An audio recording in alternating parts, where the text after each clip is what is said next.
I'd now like to introduce Jason Shaw and Jody Stelly.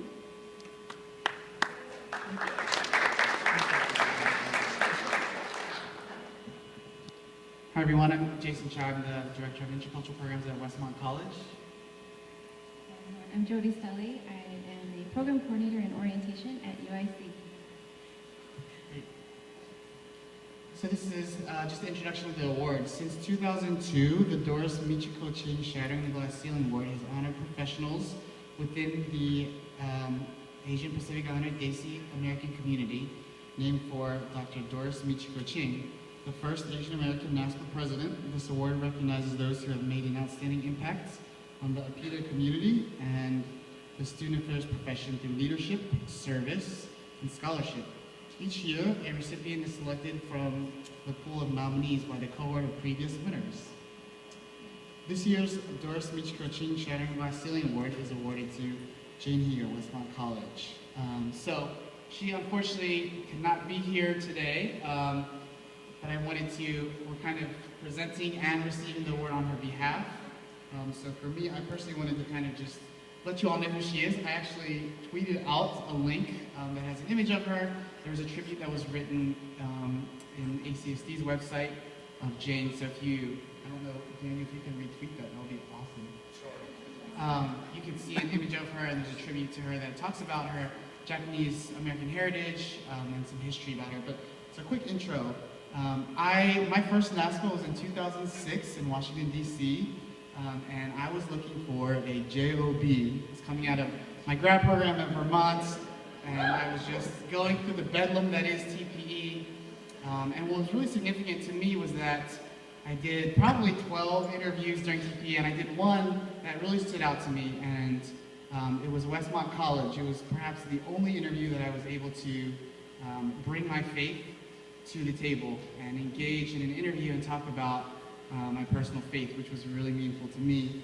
And then I met this guy, Stu, who's the director of Res Life and Associate Dean, and he looked at me and he said, and I was running my mouth probably about social justice and diversity, you know, this wide-eyed Vermont grad, and Stu was like, I really want you to meet our Vice President, Jane Higa. So I was able to meet Jane for the first time in 2006.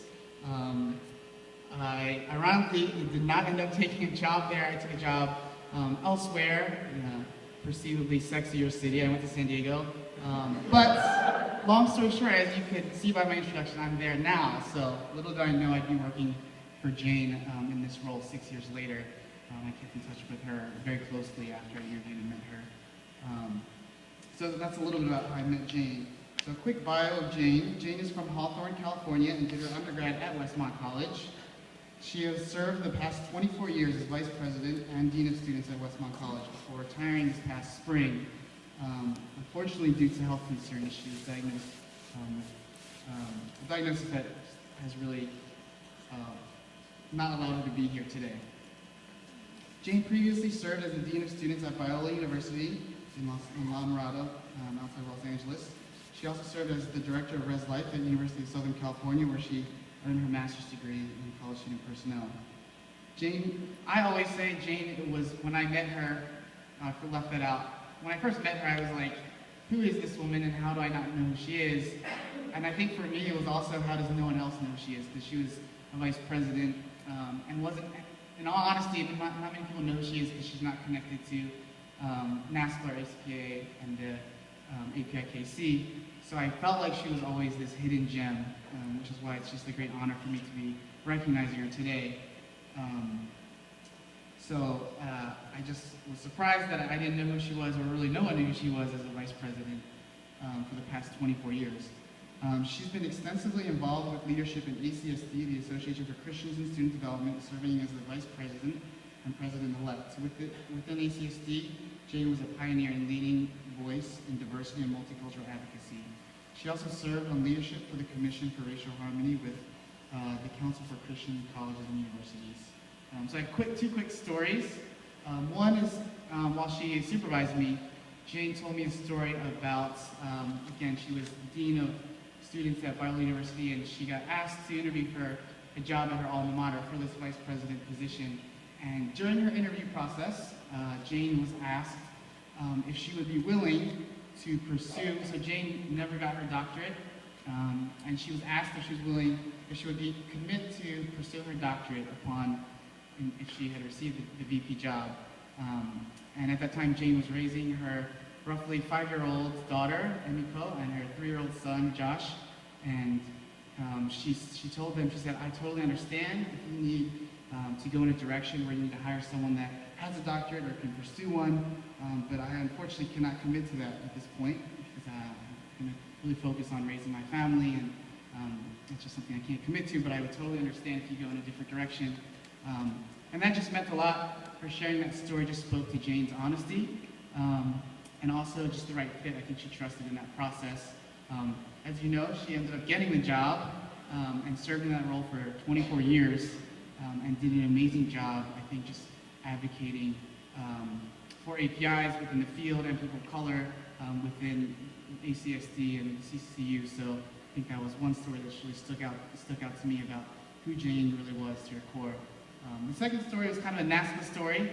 Many of us have been shoulder tapped and mentored by people in this field.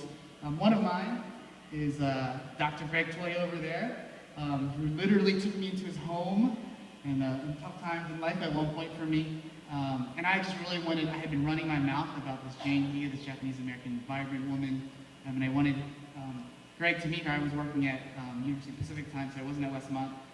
This was, I think, in Phoenix, and it was outside, I believe, of Joy Hoffman's presentation.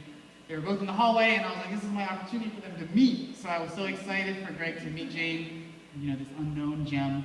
And they met, and you looked at each other's name tags. And this was actually, if you remember, in the midst of the consolidation conversations.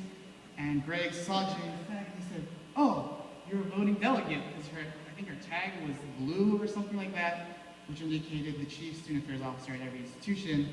And Jane, I think in her humility, kind of looked down, and she was like, "Oh, is that what that means?" She was like, "I thought they just ran out of white paper." So